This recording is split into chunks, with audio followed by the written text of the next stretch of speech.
Olá pessoal, me chamo Maísa e hoje eu e o Emanuel estaremos falando sobre os carboidratos, o catabolismo de carboidratos e a respiração celular. E para isso, estaremos aí utilizando mapas mentais para melhor compreensão. Então vamos lá. Bom, iniciarei falando sobre os carboidratos. Os carboidratos são compostos orgânicos que são formados por moléculas de carbono, hidrogênio e oxigênio. Essas três moléculas estarão presentes em todos os carboidratos. No entanto, existem carboidratos que podem conter ainda em sua fórmula moléculas de nitrogênio, fosfato e enxofre.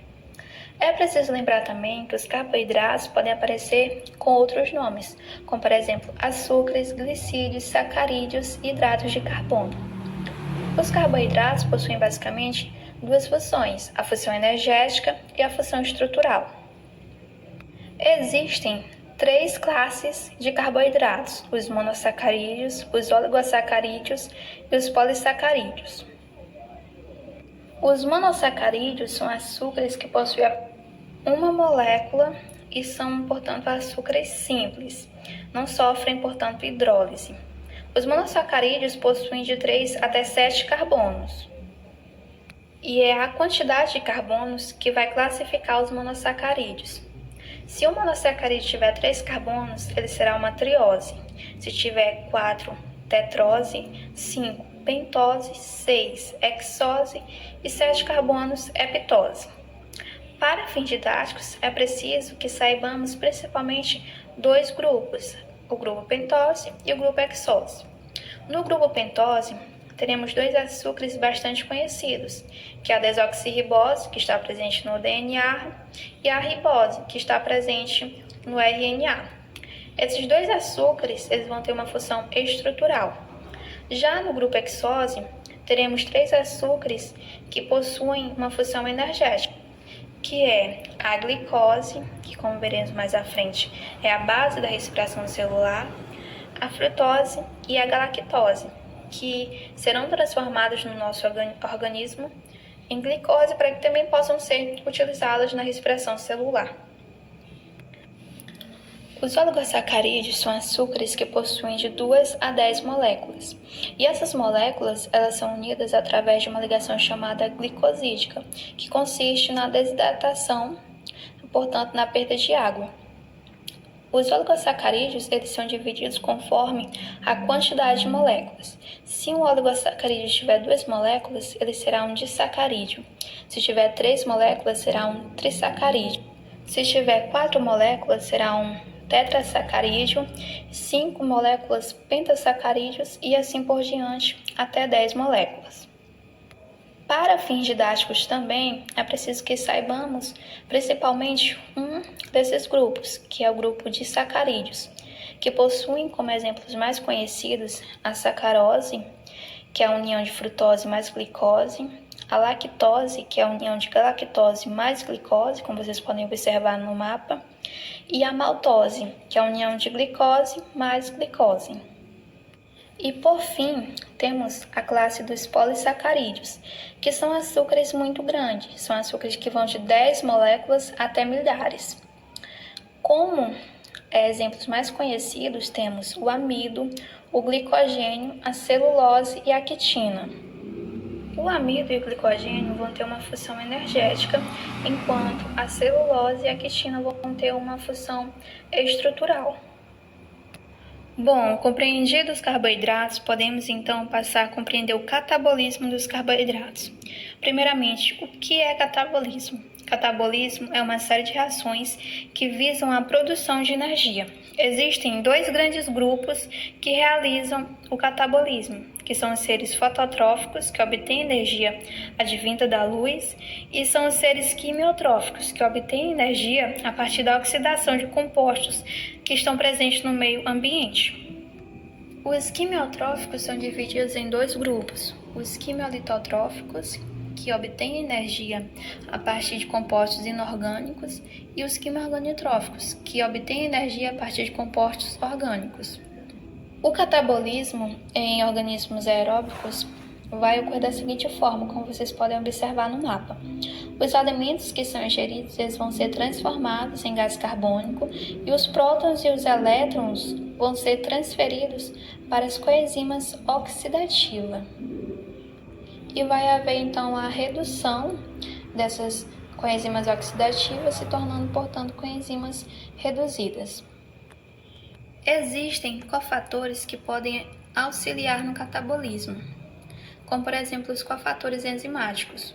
E como exemplos temos a FAD, que é a flavina-adenina dinucleotídeo, que ao ser reduzida vai se tornar FAD-H2, e o NAD+, que é a nicotinamina-adenina dinucleotídeo, que ao ser reduzida vai se tornar NADH. Bom, compreendido o que é catabolismo em geral, podemos então começar a compreender como é que funciona o catabolismo dos carboidratos.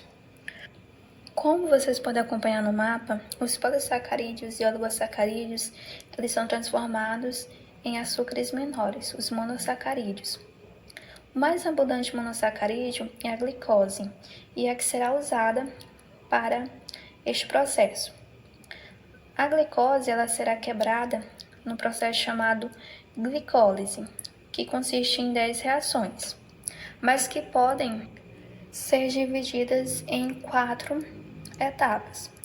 Na primeira etapa, a glicose ela vai ser fosforilada e transformada em uma frutose que possui 6 carbonos. Na segunda etapa, como vocês podem observar, a frutose, ainda com 6 carbonos, se quebra em 2 açúcares de 3 carbonos cada.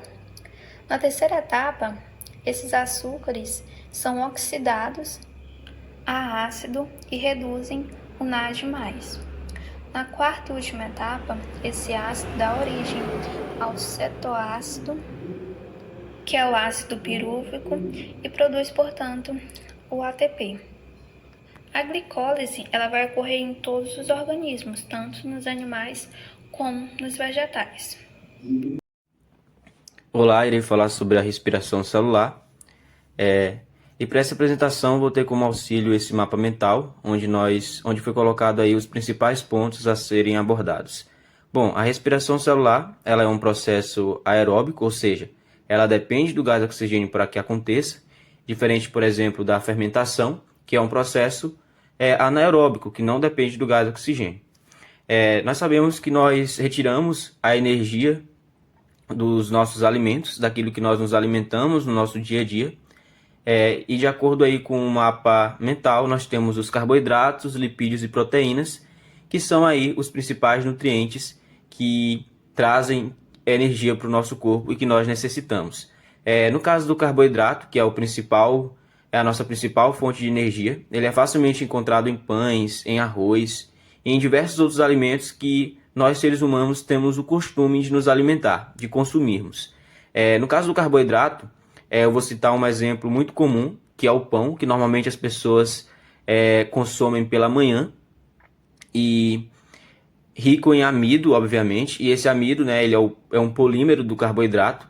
Quando nós consumimos esse pão, ele vai passar por um processo de digestão no nosso organismo, que se inicia lá na boca, né, com auxílio aí da amilase, e durante todo esse processo com auxílio de outras enzimas, né.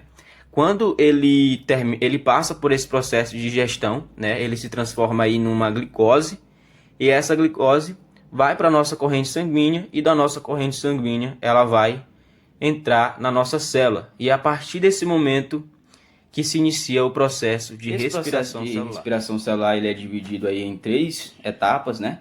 Como nós podemos observar aí no mapa mental. Primeiramente nós temos a glicólise, que acontece no citoplasma. Depois nós temos o ciclo de Krebs, que acontece na matriz mitocondrial. E por último nós temos a cadeia respiratória, que acontece nas cristas mitocondriais. Vamos iniciar aí pela glicólise, né? Que é a primeira etapa. Como o nome já fala, lise significa quebra. Então essa glicose que nós falamos que vai entrar aí na nossa célula, ela vai ser quebrada.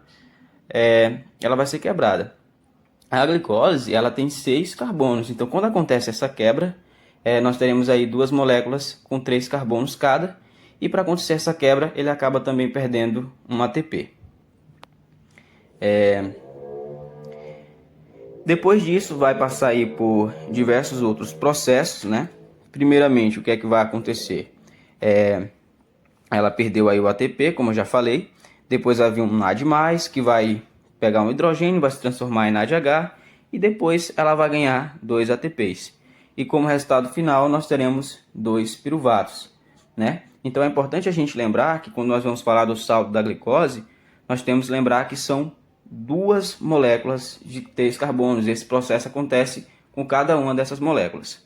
Esse piruvato agora vai lá para as quistas mitocondriais, para a matriz mitocondrial, né? Que vai acontecer lá primeiramente, já faz parte aí do ciclo de Krebs, vai acontecer primeiramente a oxidação do piruvato, ou seja, esse piruvato vai ser oxidado. Primeiramente ele vai perder um CO2, né? Então ele vai ter aí apenas agora, quando nós falamos do piruvato, né? Que são 2 moléculas aí com 3 carbonos, vão ficar apenas 2 carbonos, e aí vai se juntar com a coenzima A e teremos como resultado o acetil-CoA, né? Lembrando também que nesse processo, mais uma vez, nós temos o NAD+, que vai se transformar em NADH. E esse acetil-CO, ele vai lá para o ciclo de Krebs, né? Um ciclo constante que sempre acontece.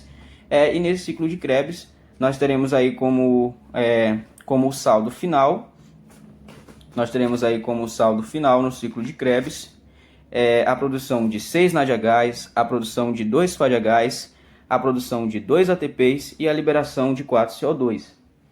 E aí nós vamos juntar, né, o saldo da oxidação do piruvato com o do ciclo de Krebs, e nós teremos como resultado 8 NADHs, 2 FADHs, 2 ATPs e 6 CO2. Beleza? E aí nós vamos agora para a última etapa, que é a etapa da cadeia respiratória. Lá acontecem diversos processos também, só que o importante é que nós entendemos que para cada NADH produzido, serão produzidos 3 ATPs e para cada FADH serão produzidos 2 ATPs, né? Como nós podemos observar aí de acordo com o mapa mental. E aí vai ser realizado aí uma espécie de soma, né? O resultado dessa soma, primeiramente, nós lembraremos que nós temos 10 NADHs e 2 FADHs. E quando nós realizamos essa soma aí de 10 vezes 3 e de 2 vezes 2, nós teremos 34. Só que aí nós relembramos do ATP que foi ganhado lá na glicose, e nós fazemos novamente essa multiplicação e nós chegaremos aí no resultado final. E esses ATPs aí, eles estão agora com energia disponível, né? Para que nós possamos usar aí, disponíveis para a nossa célula. Como nós podemos observar aqui na imagem do mapa mental, o ATP ele é formado por um grupo fosfato, né? Com 3 fosfatos, um açúcar que é a ribose e por uma adenina. Quando nós utilizamos essa energia que está aí disponível no ATP, acontece uma quebra, né, para que possamos usar essa energia. E aí ele acaba perdendo um fosfato. Com essa perca de fosfato, nós não teremos mais uma adenosina trifosfato, nós teremos uma adenosina difosfato, então vai ser uma ADP. Essa foi a minha apresentação, né? Que nós possamos ter entendido um pouco sobre a importância da respiração celular, né? Que ela acontece em 3 etapas. Primeiramente nós temos a glicólise, depois nós temos o ciclo de Krebs e por último nós temos a cadeia respiratória.